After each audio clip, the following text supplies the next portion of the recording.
بسم الله الرحمن الرحيم. الحمد لله رب العالمين. اللهم صل على سيدنا محمد وعلى آل سيدنا محمد وبارك وسلم. فأعوذ بالله من الشيطان الرجيم. بسم الله الرحمن الرحيم. يا أيها الذين آمنوا لا تكونوا كالذين كفروا وقالوا لإخوانهم إذا ضربوا في الأرض أو كانوا غزا لو كانوا عندنا ما ماتوا وما قتلوا ليجعل الله ذلك حسرة في قلوبهم والله يحيي ويميت والله بما تعملون بصير. سورہ آل عمران آیت نمبر 156، پارہ نمبر 4، پارہ رکوع نمبر 8، سورہ رکوع نمبر 17۔ ترجمہ: مومنوں ان لوگوں جیسے نہ ہونا جو کفر کرتے ہیں اور ان کے مسلمان بھائی جب خدا کی راہ میں سفر کریں اور مر جائیں یا جہاد کو نکلے اور مارے جائیں تو ان کی نسبت کہتے ہیں کہ اگر وہ ہمارے پاس رہتے تو نہ مرتے اور نہ مارے جاتے۔ ان باتوں سے مقصود یہ ہے کہ خدا ان لوگوں کے دلوں میں افسوس پیدا کر دے، اور زندگی اور موت تو خدا ہی دیتا ہے اور خدا تمہارے سب کاموں کو دیکھ رہا ہے۔ ممانعت از مشابہت کفار۔ قال تعالی: یا ایھا الذین آمنوا لا تکونوا الا تحشرون۔ ربط: گزشتہ آیات میں منافقین کا یہ مقولہ نقل فرمایا تھا کہ لو کان لنا من الامر شیء ما قتلنا ھاہنا۔ یہ مقولہ ان منافقین کا تھا جو جنگ احد میں شریک تھے، جس کی تردید گزر چکی۔ اب ان آیات میں اسی قسم کا ایک اور مقولہ منافقین کا ذکر کرتے ہیں۔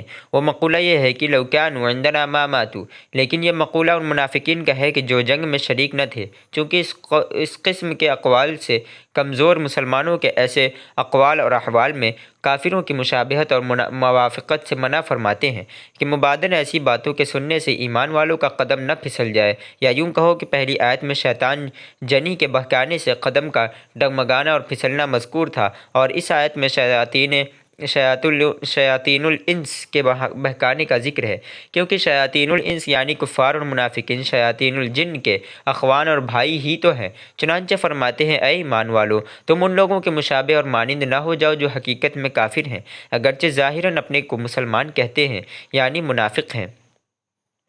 اور حدیث میں ہے: من تشبہ بقوم فہو منہم۔ جو شخص جس قوم کے مشابہ بنے وہ اللہ کے نزدیک اسی قوم میں شمار ہوگا۔ اور تشبہ میں درجات ہیں، کبھی تشبہ کامل ہوتا ہے اور کبھی ناقص۔ جس درجہ کا تشبہ ہوگا اسی درجے کی وعید اس پر مرتبہ ہوگی۔ اور اپنے بھائیوں کے حق میں جب کہ وہ ملک میں بغرض تجارت وغیرہ سفر میں نکلتے ہیں اور اتفاق سے وہاں مر جاتے ہیں یا جہاد میں ہوتے ہیں اور وہاں شہید ہو جاتے ہیں، تو ان کے متعلق یہ کہتے ہیں کہ اگر یہ لوگ ہمارے پاس ٹھہر جاتے اور سفر اور جہاد میں نہ جاتے تو نہ مرتے اور نہ قتل ہوتے، اور بھائیوں سے مراد یا تو نسبی بھائی ہیں، کیونکہ جنگ احد میں جو لوگ شہید ہوئے وہ کسی نہ کسی کافر کے رشتہ دار اور برادری ہی کے لوگ تھے، یا میل ملاپ بھائی ہیں، یا اس وجہ سے کہ منافقین ظاہر میں مسلمان بنے ہوئے تھے اس لیے مسلمانوں کو اپنا بھائی کہہ دیا، یا ان کو باعتبار ہم جنس اور بھی آدم ہونے کے بھائی کہا۔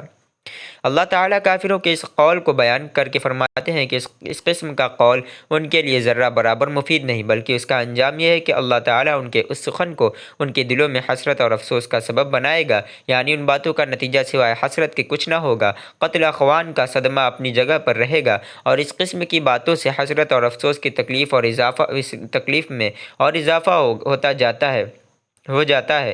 مطلب یہ کہ اے مسلمانوں، تم ان منافقین کی باتوں پر کان نہ دھرنا، اور اللہ ہی جلاتا اور مارتا ہے۔ سفر اور جہاد کو موت میں اور وطن میں رہنے اور جہاد نہ جانے کو حیات میں کوئی دخل نہیں۔ بسا اوقات وطن میں رہنے والا مر جاتا ہے اور مسافر اور مجاہد خطرات اور ہلاکت کے میدان سے صحیح سالم واپس آ جاتا ہے۔ گھر تو کیا موت کو تو آہنی قلعہ بھی نہیں روک سکتا۔ اور اے مومنو، اللہ تمہارے اعمال کو دیکھتا ہے کہ کوئی لفظ تمہاری زبان سے کافروں کے مشابہ اور مانند تو نہیں نکلتا۔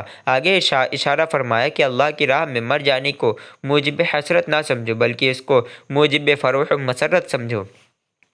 اور اے مسلمانوں، اگر تم اللہ کی راہ میں مارے گئے یا مر گئے تو بلا شبہ اللہ کی مغفرت اور رحمت کا صلہ ملتا ہے، اور وہ تمام دنیا کی معلومات سے کہیں بہت بہت رہے جسے یہ لوگ جمع کرتے ہیں۔ اس آیت سے اللہ کا مقصود مسلمانوں کو جہاد کی ترغیب دینا ہے اور یہ سمجھانا ہے کہ جہاد میں مارا جانا دنیا کی زندگی سے کہیں بہتر ہے، اس لیے کہ زندگی کا فائدہ بجز اس کے کہ کچھ نہیں کہ انسان زندہ رہ کر اپنی محنت و مشقت سے کچھ مال و متاع جمع کرے اور چند روزہ زندگی میں اس سے فائدہ اٹھائے، بخلاف راہ خدا میں مارے جانے اللہ کی مغفرت اور رحمت کا صلہ ملتا ہے، وہ تمام دنیا کی مال و متاع سے کہیں بہتر ہے، اس لیے کہ دنیا کی تمام لذتوں اور منفعتوں میں مضرتوں کی آمیزش ہے۔ دنیا کی کوئی چیز ایسی نہیں جس میں خالص نفع ہی ہو اور نقصان نہ ہو، پھر یہ کہ یہ فانی اور چند روزہ ہے، اور اگر کچھ دیر یا پا بھی ہوں تو ان کا جمع کرنے والا دنیا میں مہمان ہے۔ ممکن ہے جن چیزوں کو کمال محنت اور جانفشانی سے جمع کیا ان سے فائدہ نہ اٹھا سکے اور کل سے پہلے ہی مر جائے یا وہ مال منال اس کے پاس سے جاتا رہے، لہٰذا دنیاوی معلومات کے فوت ہو جانے کو موجب حسرت نہ سمجھو بلکہ ترک جہاد کو موجب حسرت سمجھو، اور اگر تم مر گئے یا مارے گئے خواہ خدا کی راہ میں یا کسی اور طریق سے تو ہر حالت میں تم اللہ کی طرف اٹھائے جاؤ گے، اور جب دونوں حالتوں میں اللہ کی طرف جانا ہے اور پھر اللہ کی راہ میں جان دینا بہتر ہے تاکہ اس کی مغفرت اور رحمت حاصل ہو۔